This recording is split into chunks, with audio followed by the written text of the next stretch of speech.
मैं हूं आपके साथ आयुषी गुप्ता। गुड मॉर्निंग, नमस्कार, सुप्रभात। मैं हूं आपके साथ मनोराज सक्सेना।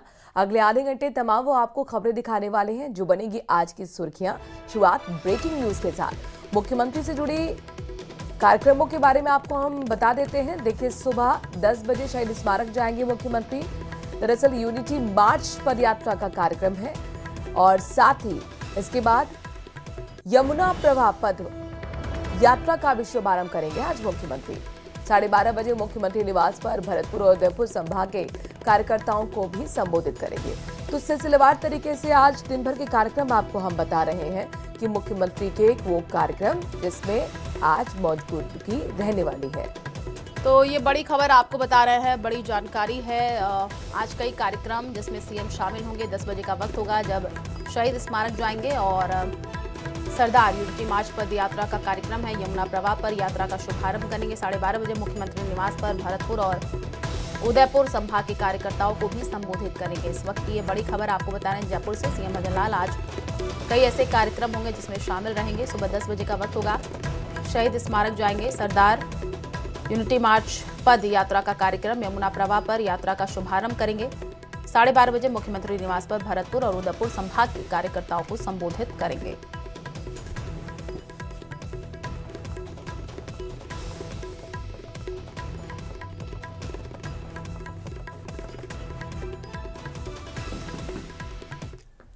और पाली में एक कार्यक्रम के दौरान सीएम भजनलाल ने अशोक गहलोत के आरोपों पर पलटवार किया है। मुख्यमंत्री ने कहा कि अधिकारी किसी व्यक्ति का नहीं बल्कि सरकार का होता है। गहलोत सरकार के समय युवाओं के सपनों को रौंदने का काम करते नजर आए। तब 19 में से 17 पेपर लीक भी हुए, लेकिन हमारी सरकार में एक भी पेपर लीक नहीं हुआ। अशोक गहलोत जी का बयान आया कि जो हमारे समय में अधिकारी लगे उन अधिकारियों को आप लगा रहे हैं। अरे गहलोत साहब, अधिकारी सरकार का होता है, आपका नहीं होता, हमारा भी नहीं होता, लेकिन वो सरकार का होता है। लेकिन मैं एक बात आपसे जरूर पूछना चाहता हूं, मुझे पता है आप उसका जवाब देंगे। अरे ये वही अधिकारी थे, आपने युवाओं के सपनों को रौंदने का काम किया था। ये वही अधिकारी थे, 19 में से 17 पेपर आपने लीक किए थे। आज भी हमारी सरकार के अंदर वही अधिकारी हैं। हमारे युवा भाई बहनों ने पेपर दिया है। अगर एक भी पेपर लीक हुआ तो बताइए, एक भी पेपर लीक हुआ था। मैं मेरे भाइयों आपको विश्वास दिलाता हूं, इस बात का जवाब गहलोत साहब जरूर देंगे कि वो कौन थे। हम कह सकते हैं कि अभी आरएस का परिणाम आया है। अरे गांव के गरीब किसान मजदूर का बेटा पास हुआ है। कोई भी बड़े नेता का या उसका आपके समय में नेता और नेताओं के रिश्तेदार पास होते थे। खबरों में आगे बढ़ते हैं। जयपुर से ब्रेकिंग न्यूज आपको बताते हैं। दरअसल जयपुर नगर निगम में वाल्मीकि सफाई कर्मचारियों के आंदोलन तेज होते हुए आज हड़ताल की घोषणा की गई है। कल हड़ताल की गई थी और सफाई कर्मचारियों की तरफ से दरअसल ये चेतावनी थी कल। तो देखिए, नगर निगम जयपुर मुख्यालय पर सफाई कर्मचारियों की सभा के बाद ऐलान किया था। 11 सूत्री मांगों को लेकर के कई दिनों से सफाई कर्मचारी अनशन पर है। हड़ताल पर सफाई कार्य बंद करने पर फैसला हुआ है। प्रदेश में कचरा उठाने का जो काम है वो ठप रहने वाला है। तो बड़ी खबर जयपुर से, जहां पर जयपुर नगर निगम में वाल्मीकि सफाई कर्मचारियों का आंदोलन तेज होता हुआ सफाई कर्मचारियों ने हड़ताल की घोषणा कर दी और कल हड़ताल की दी थी सफाई कर्मचारियों ने चेतावनी। नगर निगम जयपुर मुख्यालय पर सफाई कर्मचारियों की सभा के बाद ऐलान किया था। तो आज सफाई व्यवस्था चरमरा सकती है। जो लोग जयपुर में हैं, जाहिर तौर पे उनके लिए खबर इंपॉर्टेंट हो जाती है। अरबाज हमारे संवाददाता इस खबर पर ज्यादा जानकारी के साथ जुड़ गए हैं। अरबाज, क्या ये माना जाए कि आज से हड़ताल पर चले गए हैं सफाई कर्मचारी? जी बिल्कुल, हड़ताल का ऐलान कर दिया है कर्मचारी ने। कल आम सभा की बैठक के बाद में उन्होंने कह दिया है कि हमारी बातों को लेकर के गंभीरता से हमें कोई स्पष्ट जवाब नहीं मिल पा रहा है। हम जो मांगे हैं 11 सूत्री उन्हें लेकर के हड़ताल पर जाएंगे।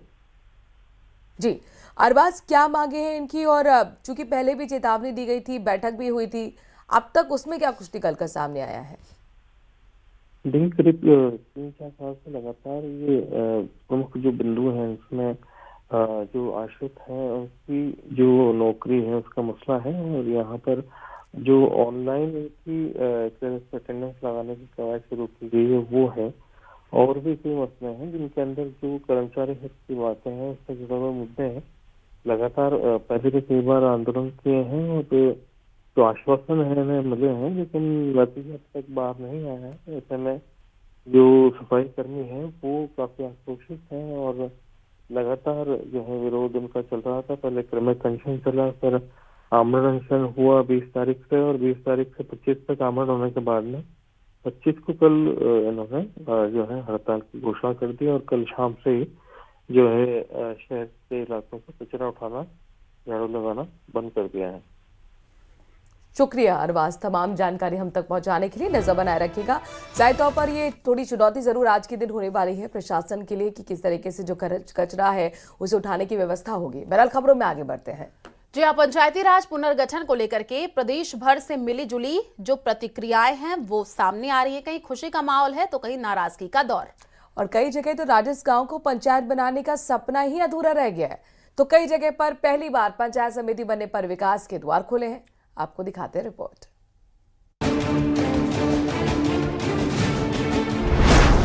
छिन गया दर्जा तो भड़का गुस्सा।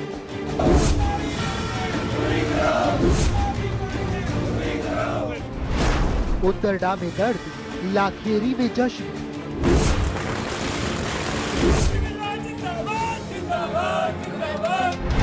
पंचायती राज पुनर्गठन, कहीं खुशी कहीं गम।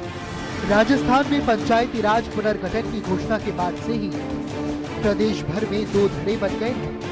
एक ही अधिसूचना ने प्रदेश में कहीं खुशियों के पटाखे फोड़ दिए हैं तो कहीं विरोध प्रबल कर दिया है। उदयपुर से लेकर डूंगरपुर तक गुस्सा और नाराजगी है, जबकि जैसलमेर और बूंदी में उत्साह और जश्न मनाया जा रहा है। उदयपुर के खेमली इलाके की ये बंद दुकानें नाराजगी जाहिर कर रही है। दरअसल खेमली से पंचायत समिति का दर्जा हटाकर घासा को दे दिया गया है। इसी के विरोध में पूरे कस्बे ने खेमली में बंद का आह्वान कर डाला। सुबह से ही बाजार में सन्नाटा पसरा रहा। ग्रामीणों ने साफ कहा है कि अगर उनका पूर्व दर्जा बहाल नहीं हुआ तो वो लंबे संघर्ष के लिए तैयार है। उधर डूंगरपुर के गांव में पुनर्गठन के नाम पर गड़बड़ी का आरोप लगाते हुए लोग कलेक्ट्रेट ही पहुंच गए। ग्रामीणों का कहना है कि प्रशासन ने पहले प्रस्ताव में अलग नाम भेजे थे, लेकिन अधिसूचना में कम जनसंख्या वाले गांव को पंचायत बना दिया गया, जबकि बड़े राजस्व वाले गांव का नाम ही गायब है। पंचायती राज पुनर्गठन नालगुड़ी ग्राम पंचायत अंदरवा को यथार्थ ग्राम सभा बनाए रखने के बाबत में हम आज कलेक्टर साहब को ज्ञापन दे रहे हैं। उससे पूर्व हमारी अंदरवा ग्राम पंचायत बनाने का पूरा प्रस्ताव हो चुका था, जिसमें अंदरवा और बरडा गांव जो राजस्व गांव है दोनों को, और अंतिम सूची में नाम हमारा आ चुका था। लेकिन न जाने किस प्रकार से कुछ षड्यंत्र के तहत हमारे ग्राम पंचायत को ध्वस्त कर दिया गया। इससे तत्काल प्रभाव से नई ग्राम पंचायत बनाई जाए। उदरडा गांव के लोगों का दर्द है कि उनका ग्राम पंचायत बनने का सपना अधूरा रह गया, जिसके चलते कई गांव ने आगामी पंचायत चुनाव में मतदान बहिष्कार की चेतावनी भी दे डाली है। कटरापाड़ा की जनसंख्या ज्यादा है, 1403 है, और नोलियावाड़ा की जनसंख्या जो है वो कम है, 1093 है। इसलिए हम ये चाहते हैं कि जो संवैधानिक होता है और संवैधानिक तरीके से जो पहले प्रस्ताव बनाए गए थे जिन अधिकारियों के द्वारा, उसी के अनुसार हमारी कटरापाड़ा पंचायत बननी चाहिए, और जो अंतिम सूची में जो नोलियावाड़ा जो पंचायत बनी है उसको निरस्त करनी है, ये हम चाहते हैं। इन विरोधों के बीच जैसलमेर के लिए यह अधिसूचना खुशखबरी लेकर आई है। धार्मिक नगरी रामदेवरा को पहली बार पंचायत समिति का दर्जा दिया गया है, जिससे स्थानीय लोगों में जबरदस्त खुशी है। ये निर्णय विकास की नई आस जगाता है, क्योंकि अब रामदेवरा समेत आसपास के इलाकों में विकास के नए आयाम स्थापित होने की संभावना है। स्थानीय नेताओं ने इस फैसले को मास्टर स्ट्रोक बताते हुए मुख्यमंत्री भजन लाल शर्मा का आभार जताया है। संपूर्ण जिले जैसलमेर जिले में मात्र एक पंचायत समिति बनाई है, वो भी रामदेवरा को बनाई है। तो धार्मिक तीर्थ स्थली को ये तोहफा देने के लिए माननीय मंत्री महोदय गजेंद्र सिंह जी, हमारे लोकप्रिय विधायक महंत प्रतापपुरी जी और मुख्यमंत्री महोदय का मैं आभार व्यक्त करता हूँ कि पूरे जैसलमेर जिले में एक पंचायत समिति बनाई है और वो भी रामदेवरा को बनाया है। इसके लिए तहे दिल से धन्यवाद। बूंदी के लाखेरी क्षेत्र में भी कुछ इसी तरह की खुशी है। यहाँ पंचायत समिति बनने की घोषणा होते ही उमंग छा गया। इनमें बीजेपी कार्यकर्ता भी शामिल हुए और विजय गेट पर जमकर पटाखे जलाए। पूर्व विधायक चंद्रकांता मेघवाल और कार्यकर्ताओं ने इसे लाखेरी के लिए बड़ी उपलब्धि बताते हुए लोकसभा स्पीकर ओम बिरला और मुख्यमंत्री का आभार प्रकट किया और लाखेरी को मिली नई सौगात के नारों से पूरा इलाका गूंज उठा। देखिए, मैं भारतीय जनता पार्टी की भजन लाल जी की सरकार को बहुत बहुत धन्यवाद देती हूँ और साथ ही हमारे स्पीकर महोदय को भी कि सभी की इसमें बहुत भूमिका रही, चाहे पूर्व जनप्रतिनिधि हो चाहे वर्तमान हो। हम सब ने भारतीय जनता पार्टी के सभी जनप्रतिनिधियों ने जमकर इस बात के लिए आवाज़ उठाई और मैं कहूँगी कि एक बहुत बड़ी अपॉर्चुनिटी हम लोगों के लाखेरी निवासियों के लिए है। पूरा लाखेरी ग्रामीण और लाखेरी शहर सभी का इसमें बहुत बड़ा बेनिफिट है। ये पुनर्गठन बड़ा प्रशासनिक बदलाव है। पंचायत समितियों के पुनर्गठन के इस फैसले ने खुशी और गम का जो माहौल पैदा किया है वो आने वाले पंचायत चुनावों में यकीनन निर्णायक साबित होगा। Bureau report, news 18 Rajasthan. खबरों में आगे बढ़े लेकिन उससे पहले आपको एक ब्रेकिंग न्यूज बताते हैं। श्री गंगानगर के अनूपगढ़ से बड़ी खबर है, जहां पर ग्रामीणों की मांग पर अनूपगढ़ बीडीओ विनोद रैगर एपीओ कर दिए गए हैं। पंचायती राज विभाग ने जारी किए हैं एपीओ के आदेश। तो बीडीओ विनोद रैगर का आगामी आदेशों तक मुख्यालय जयपुर रहेगा। स्थानीय प्रशासक और ग्रामीण टंकी पर चढ़े थे। एपीओ आदेश के बाद रात 6 सरपंच और ग्रामीण टंकी से उतरे। देखिए, उस दौरान की तस्वीरें आपको दिखा रहे हैं। बीडीओ विनोद रैगर पर भ्रष्टाचार और गलत आचरण के आरोप हैं और जिसके बाद उनके खिलाफ ये कार्रवाई की गई है, उन्हें एपीओ कर दिया गया है। तो ग्रामीणों की मांग पर आखिरकार अनूपगढ़ बीडीओ विनोद रैगर एपीओ कर दिए गए हैं। पंचायती राज विभाग ने जारी किए एपीओ के आदेश। हुआ ये था कि जब स्थानीय ग्रामीण वहां पर पहुंच गए, प्रशासक टंकी पर चढ़े हुए थे। 6 सरपंच ग्रामीण टंकी से नीचे उतारे गए हैं और उनकी मांग यही थी कि चूंकि ये वीडियो भ्रष्टाचार कर रहे हैं, गलत आचरण कर रहे हैं, लिहाजा उनके खिलाफ एक्शन लिया जाए। जब उनकी मांग मानी गई तभी ये लोग नीचे उतरे।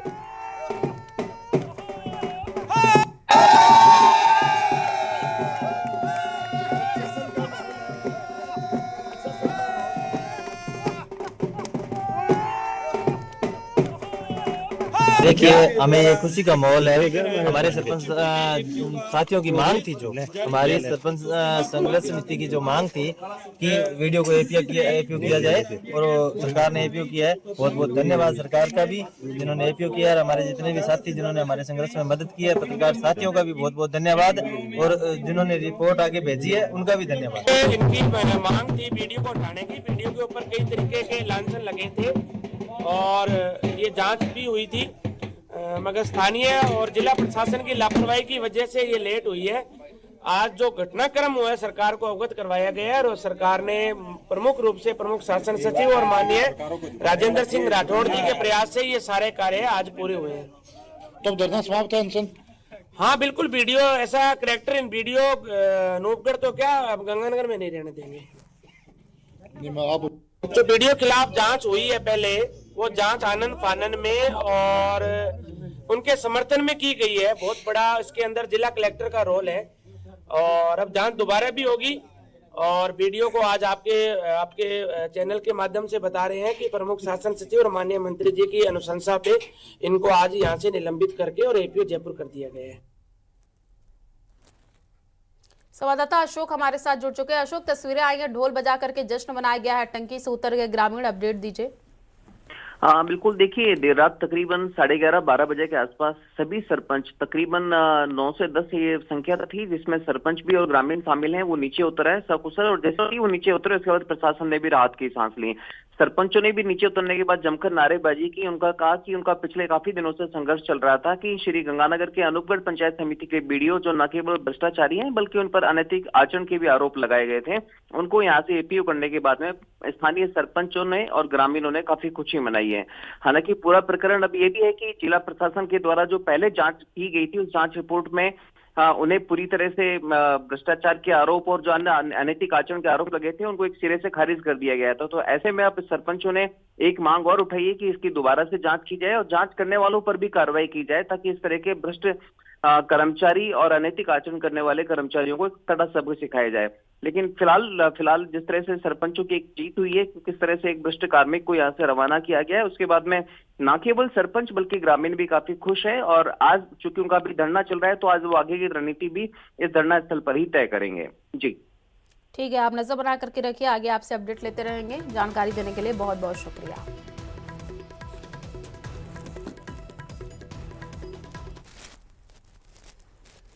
तो चलिए बढ़ रहे हैं आगे। परिवहन विभाग में 7 डिजिट हेरिटेज नंबर के आवंटन में हुए बड़े खेल में कार्रवाई शुरू हो गई है।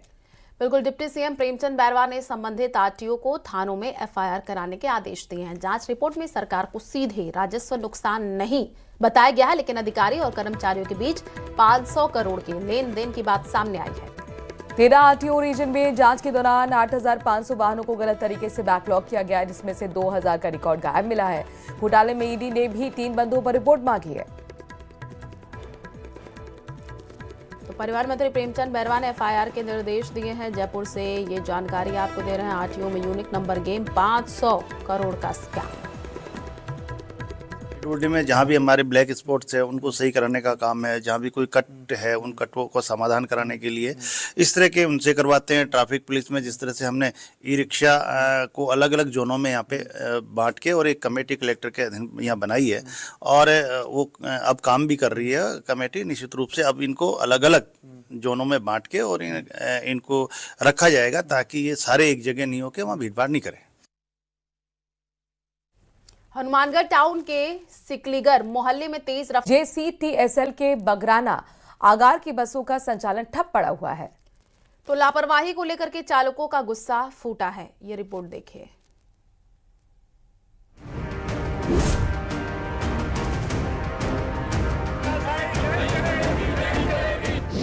बसों पर ब्रेक, यात्री परेशान, थमे पहिए, कई डिमांड।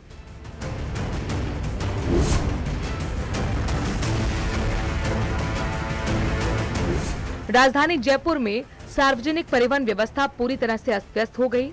जेसीटीसीएल की 100 बसों का चक्का जाम कर दिया गया। बसों के ड्राइवर और कंडक्टर्स ने हड़ताल कर दी है, जिसके कारण शहर की कई रूटों पर बसें गायब हो गई हैं। हड़ताल पर गए ड्राइवर कंडक्टर्स ने नारेबाजी कर विरोध जताया।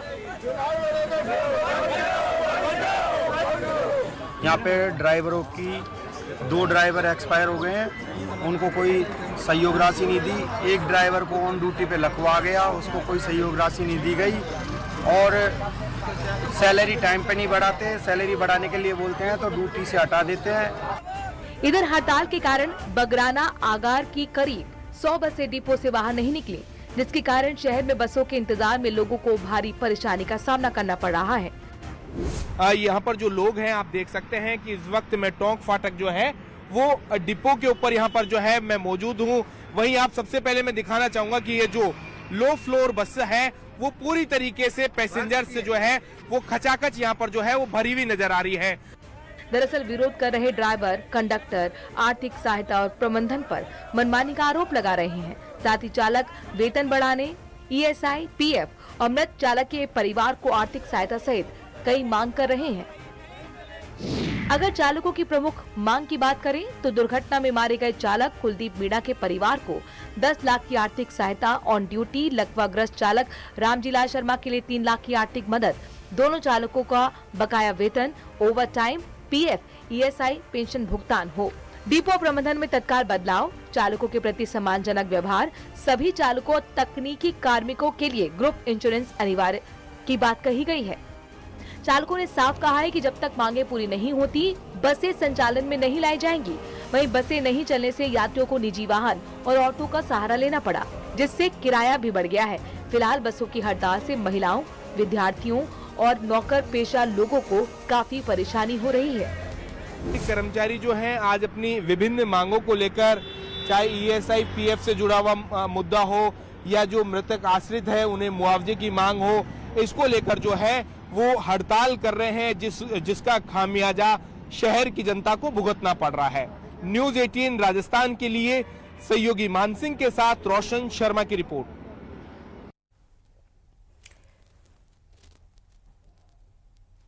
तो चलिए रुक करते हैं अगली खबर की ओर। प्रवासी राजस्थानियों को अब राजस्थान के विकास और समृद्धि की यात्रा से जोड़ने के लिए 10 दिसंबर को बड़ा आयोजन होने जा रहा है। जयपुर के जेईसीसी सभागार में होने वाली प्रवासी राजस्थानी दिवस समारोह की मॉनिटरिंग खुद मुख्यमंत्री भजनलाल शर्मा और मुख्य सचिव वी श्रीनिवास कर रहे हैं।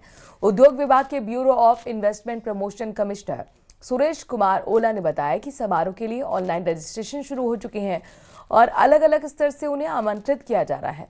लगभग 4,500 प्रवासी राजस्थानी इस आयोजन में शामिल होंगे। बता दें कि सरकार ने प्रवासी राजस्थानियों को आमंत्रित करने के लिए पिछले दिनों हैदराबाद, सूरत, कोलकाता में प्रवासी राजस्थानी मीट का आयोजन किया था। Rising Rajasthan global invest summit का आयोजन हुआ और माननीय प्रधानमंत्री जी के द्वारा उसकी शुरुआत हुई।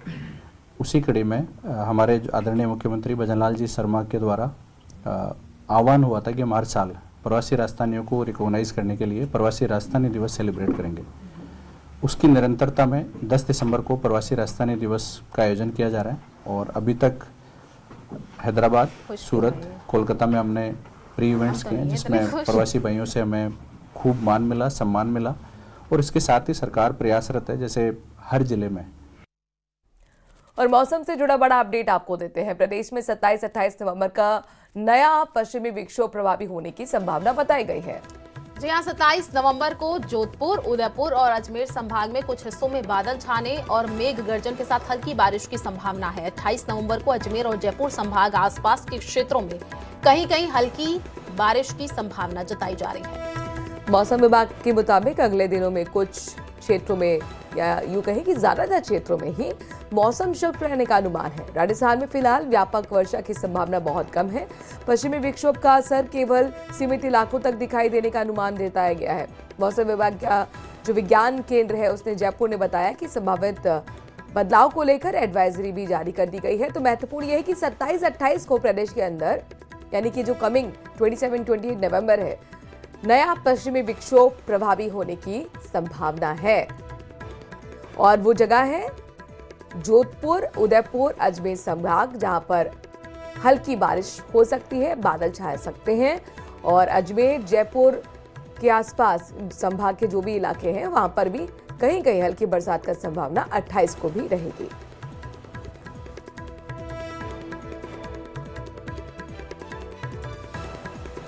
यानी कुल मिलाकर हल्की बारिश होगी तो ये मान लीजिए कि बारिश के बाद सर्दी और भी बढ़ेगी।